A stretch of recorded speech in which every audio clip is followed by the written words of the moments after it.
पारंपरिक शेतीला फाटा देत पपईच्या शेतीतून शेतकरी कमवतोय लाखोंचे उत्पन्न। ही यशोगाथा आहे गोंदियातील शेतकऱ्याची। पारंपरिक धान्य शेतीला पाणी भरपूर लागतं, त्याप्रमाणे नफा मिळत नाही। यामुळे एक शेतकरी फळ शेतीकडे वळलाय। गोंदिया जिल्ह्याच्या सडक अर्जुनी तालुक्यातील खोटी येथील एक शेतकरी फळबागेतून वर्षाकाठी 7 लाखांचा नफा कमवतोय। या शेतकऱ्यांशी बातचीत केली आमचे प्रतिनिधी सरवर शेख यांनी।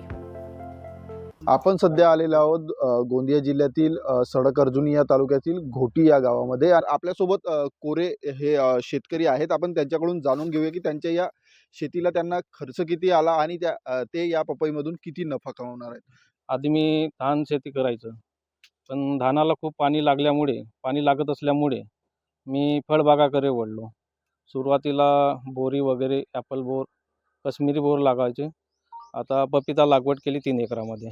सरासरी खर्च मला 5 लाख 5.5 लाख रुपये खर्च आलेला आहे आणि उत्पन्न आपला सुरू आहे। हार्वेस्टिंग झालेली आहे रमजानमध्ये चांगला रेट मिळाला आहे मला। 25-30 पर्यंत गेलेला आहे आणि समोर 5-6 लाख रुपये होतील अशी आशा आहे। कोरे यांचं म्हणणं आहे की पारंपरिक शेतीतून तितकं उत्पन्न मिळत नाही, त्यामुळे बागायती शेतीमधून ते चांगलं उत्पन्न कमवत आहेत। सरवर शेख, लोकशाही मराठी, गोंदिया। लोकशाही मराठी ऐका, पहा, जागरूक रहा।